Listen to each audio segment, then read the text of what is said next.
एक तो ये बताइए कि ये सारा एपिसोड 3-4 दिन का जो होता है जिसमें सड़कें बंद हो जाती हैं, चाहे वो हुकूमत की तरफ से कहा गया कि मेंटेनेंस हो रही है मोटरवे की, लेकिन हम सबको मालूम है कि सिचुएशन कंट्रोल करने की एक एफर्ट थी। अब ट्रांसपोर्ट चल नहीं रही, इंटरनेट के सिग्नल्स जो हैं वो ख़राब हैं, मईशत को नुकसान हो रहा है। 3-4 दिन की इस एक्सरसाइज के बाद रात को जिस तरह से लीडरशिप गायब होती है, क्या पॉइंट था इस सारी एक्सरसाइज का? पहले तो बहुत बहुत शुक्रिया मुजम्मिल। देखें जी कि पहले तो जो है रोल्स मुख्तलिफ कर दें। फ़र्ज़ किया है तहरीक इंसाफ नहीं है कोई पार्टी है जिसका ट्रैक रिकॉर्ड वायलेंस है, इसको भी नज़रअंदाज कर दें। और वो एक ऐसी जगह आना चाहती है जो कि इस वक्त ना सिर्फ एक बड़े बहुत ही हाई फाई VIP गेस्ट आए हुए हैं, अदरवाइज रेड जोन डिक्लेयर किया हुआ है। और ऐसे नहीं होता कि आप जहाँ चाहें, चाहे वो कहेंगे जी प्रोहिबिटेड एरिया GHQ है, हम तो जाएंगे, हमने तो एहतजाज करना है, हमारा कानूनी हक है। तो पहली बात यह है कि आप जब आ रहे थे और सारी रुकावटें तोड़ के आ रहे थे तो आपके जहन में क्या था? आप क्या समझ के आ रहे थे कि हमें वहाँ पे जाके क्या हमें हार पहनाए जाएंगे? अच्छा, फिर उसको भी छोड़ें। इन बिटवीन जब ये निकले पेशावर से तो उसी दिन ही पता चल गया था कि नेगोशिएशंस हो रही हैं, खबर भी आ गई, जेल के दरवाजे खुल गए, PTI लीडरशिप जो है एट विल जा रही थी, आ रही थी, कुछ रिपोर्ट्स हुई, कुछ नहीं हुई।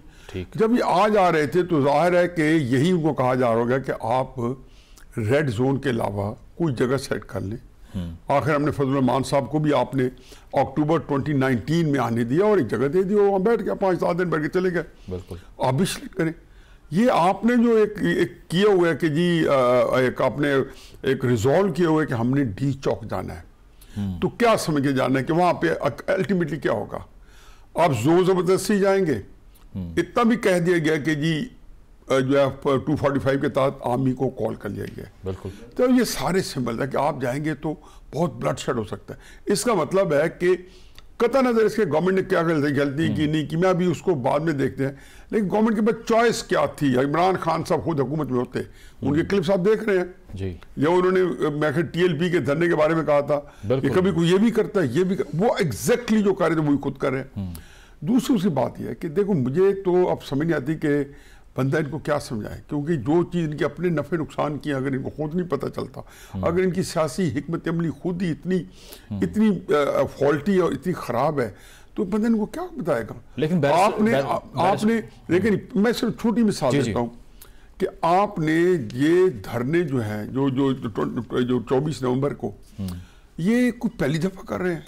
इवन माजी करीब में दूर में चले जाओ, 2014 को भी छोड़ दे, बाकी को भी छोड़ दे, फाइनल कॉल 2016 को भी छोड़ दे, नहीं फाइनल उसका नाम आप कोई उन्वान कोई भी रख लें, फाइनल कॉल फलानी कॉल फलानी।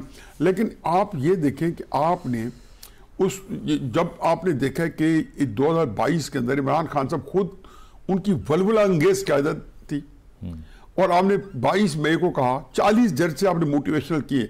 किसी बंदे को पाकिस्तान की तारीख में ये सहूलत नहीं थी कि फौज को ललकारे, उसको बुरा भला के, उसको जलसों की भी इजाजत ले, उसको चुप का रोजा भी ना रखाया जाए। यहाँ आप मुजम्मिल शाह साहब उनके इंटरव्यू भी ले रहे हो, सारे मेन एंकर्स उनका इंटरव्यू भी कर रहे हैं और वो बिल्कुल मीडिया पे छाए हुए। और फिर आपने कहा 25 मई को मैं लाऊंगा 30 लाख बंदा। मैं सिर्फ ये इसलिए इनको साइटेशन दी है कि उसमें इमरान खान साहब को पता चल जाना चाहिए था पहली आउटिंग में कि लोग नहीं निकलते, 3000 बंदा नहीं आया था।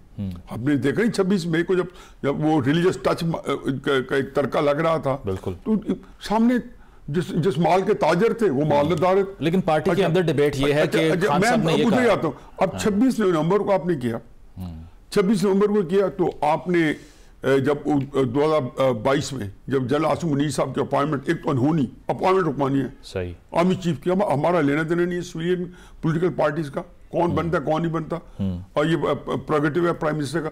जब आपने हल्फ लिया लोगों को, मैं कहता हूँ कि इन जेल बहुत तरीका आपने इन सारी चीज़ों के सामने रखते कि जब मैं खुद मौजूद था तो मैं खातिर खां नताइज हासिल नहीं कर सका, तो कैसे हो सकता है कि वो किसी और की क़यादत में यहाँ आ जाए कर लें। और 8 फरवरी के बाद आपने 10 कॉल दी पूरे मुल्क में लॉकडाउन की, पूरे मुल्क में नाकाम रही।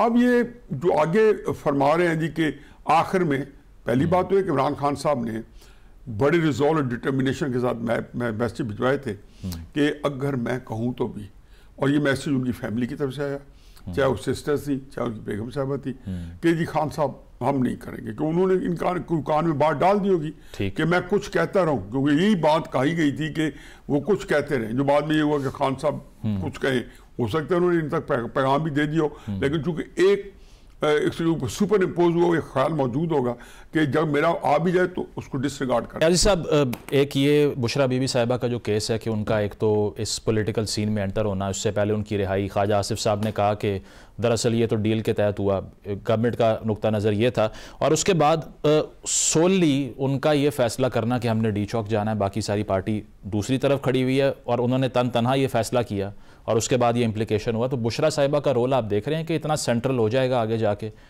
मैं पहले 2 कमेंट्स करता जाऊँ। वैसे साहब मेरे बिल्कुल भाइयों की तरह हैं, और बड़े बहुत मेरा इनसे क्लोज रिलेशन है, और दूसरी तरफ मेरा भतीजा है अफान।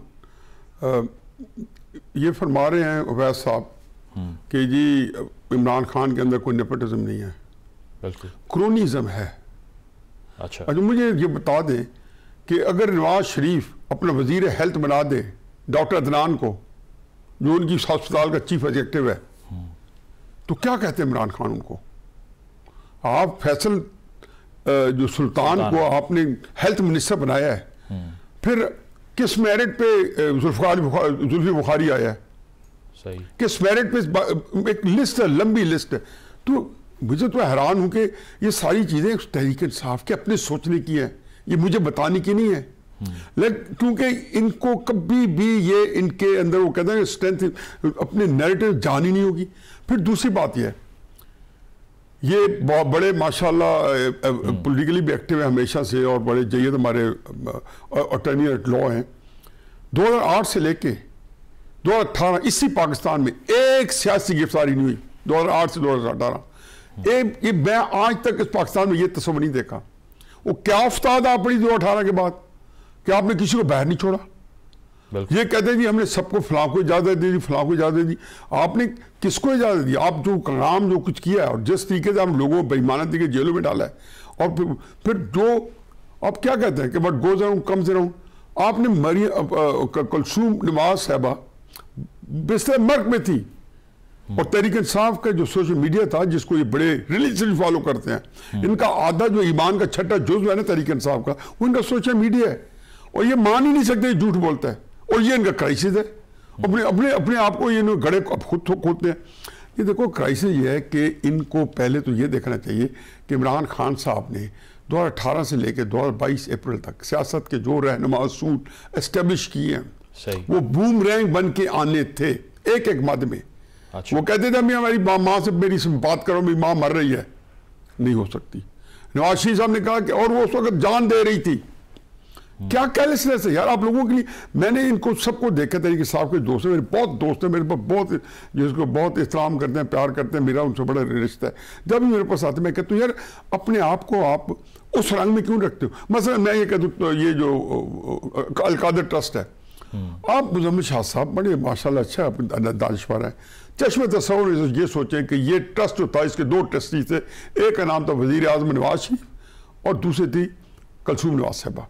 और रियाज मलिक साहब के 180 या 90 मिलियन पाउंड जो हैं वो नवाज शरीफ ने सुप्रीम कोर्ट को दिए थे, जिसके बदले उन्होंने अलकादर ट्रस्ट की आपको जो है बदली के दी 400-500 कनाल 450 कनाल है शायद जमीन, वो 460 कनाल वो दी है, 30 करोड़ 35 करोड़ बिल्डिंग बना के दी है, 30 करोड़ 35 करोड़ एंडोमेंट फंड में दिया है।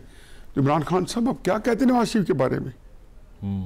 उसको ब्लैंक चेक देते आप? तो जिसको तुम क्राइसिस ये कि पहले तो बात है कि ये जो तजादात हैं इनके जो इंटरनल कॉन्ट्रडिक्शंस हैं, ये कि कब इन पे काबू करेंगे? अब तो लेकिन आप तो भाई इमोनी पूरी कर सकते, 30-40 साल की पार्टी है, सारी जिंदगी इंटरनल तजादात में रही है, कहना कुछ करना कुछ, अपने लिए एक स्टैंडर्ड, मुजम्मिल शाह साहब के लिए दूसरा स्टैंडर्ड, सपोर्ट तो मूव नहीं कर रही। नहीं देखो वो ये नहीं है, वो तो एक नैरेटिव की बात है। वगैरह क्या सपोर्ट बुजदार की वजह से मिली है?